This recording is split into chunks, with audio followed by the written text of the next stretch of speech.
Sa isang munting bahay na puno ng kalat at katahimikan na pinupukaw lamang ng tensyon, nakaupo si Enay sa sulok, naliligid habang sumasakit ang kanyang likod.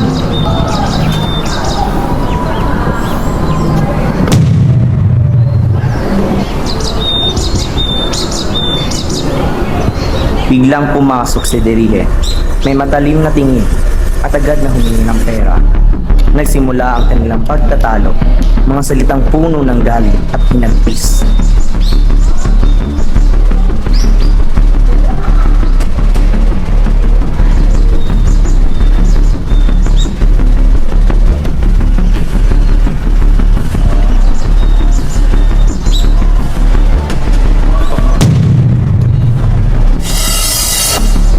Hoy! Bigyan mo ako ng pera at pabibili ka ng pagkain sa kanto. Ha? Palagi ka na nanghingi ng pera. Di wala kang mapakain sa amin ng anak mo. Pagpagin mo? Kung nakatapos ako sa koleyo, hindi sana ako magkakanto. Kasalanan mo itong lahat!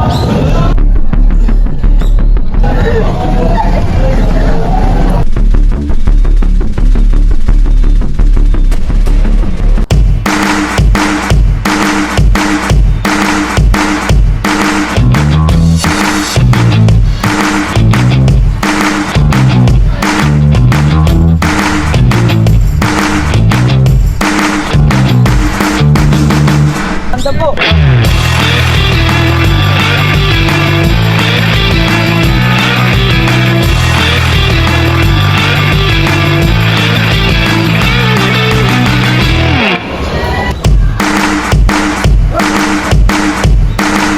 Lita! Nasaan ka na?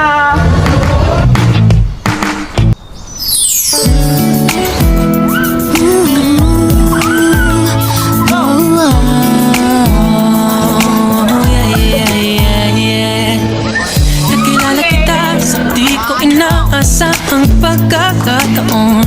Nakakabigla, para bang sinadya at tinaktan. Okay lang yan. Masaya lang yun ako. Masaya. Till I met you, I never knew what love was. Till I met you.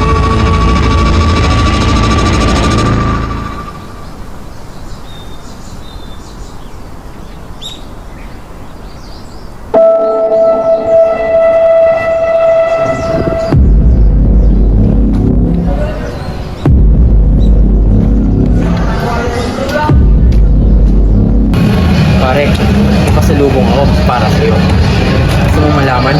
Sige ba? Good item to, pare. Tara, mana?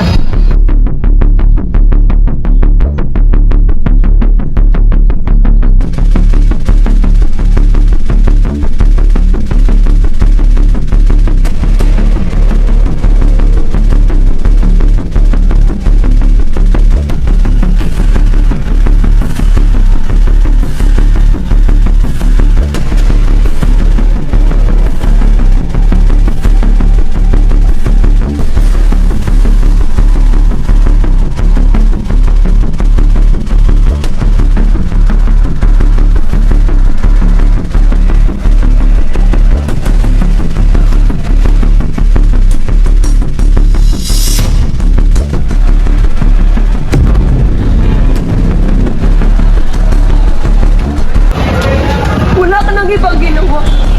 Kailan ka ba magbabago? Ang sakit sa dami na nakikita ka ganito. Maawa ka naman sa sarili mo, Marvin. Marie, wala lang to. Kasiyaan lang. Muna ako ah. At ang kapal na mukha mo. Akala mo kung sino kang susunod sa asawa ko. Go. Tangina mo! Kakabisi ka talaga. Ha? Nakakainis ka talaga. Simula na pinili ko tong buhay na to, nagkandena leche-leche yung buhay ko! Ganyan na ba ang tingin mo sa akin? Ang sakit mo makapagsalita. Sarili mo na talaga iniisip mo. Kung ganoon, lalayas ako sa bahay na to. Bahala ka na palakihin ang anak mo. Habang nag-aaway sila, lumapit si Arian. Nangangaral at lumuhod para hingin na itigil na nila. Pero inirapan lang siya ni Derige. Tumalikod para umalis. Nay, ano nangyari? Saan ka pupunta? Anak, pasensya Pasensya ka na ha. Hindi na kaya ni nanay ang pinagagawa ng tatay mo. Lalayas na ako. Nay, maayos di pa naman po ni tatay. Huwag niyo po kami iwan. Pasensya ka na talaga, anak. Lalayas na. Mag-ibibang bansa na ako. Nay! Nay, huwag. Walang pinagbago. Nagsusuyo pa rin si Derihe mag-isa. Bigla siyang napatayo, nanginginig at nahiga sa sahig. Overdose.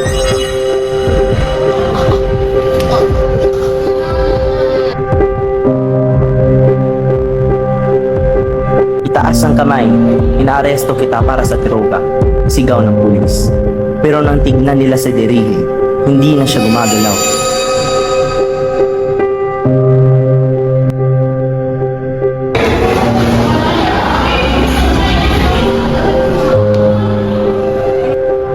Sumigaw si Arya ng itay habang umiyak ng malakas.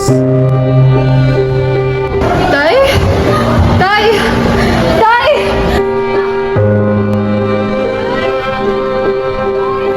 Gumising ka! Anong nangyari sa kanya? Tay! Tay! Tay!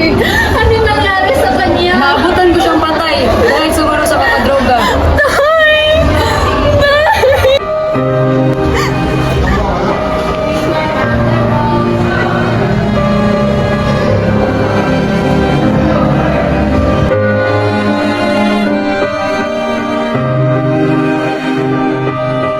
Ilang araw na ang nakalipas. Sa kalsada ng parko, nakatayo si Aryan na may hawak na mangkok.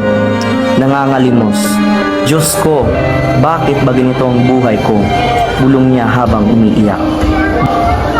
Dumaan si Aishi Tamundong at si Jared, ang anak at asawa ng pasahero. Tay, tignan mo oh, kawawa naman.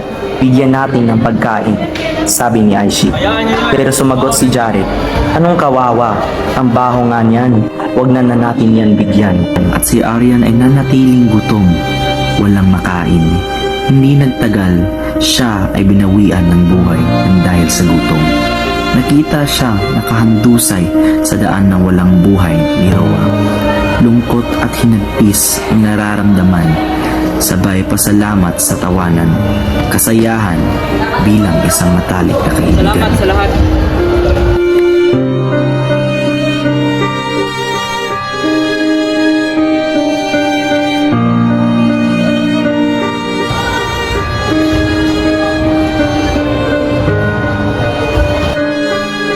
Makikita mo sa kwento ang kalungkutan at dismaya ng isang bata na wala na ang lahat.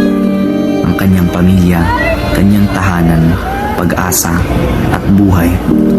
Ang kwento ay nagsilbing kwentong realidad na nagpapatunay na may pag-asang uunlad ang isang pamilya kapag matino ang lahat. Walang sakitan, walang bisyo, walang iwanan, at umahon sabay-sabay. Sana ay nabigay buhay na gusto mo. Sana ay nabigay buhay na gusto mo at ginawa ang kahit ano. Oh, oh. Sana ay nabigay buhay na gusto mo at ginawa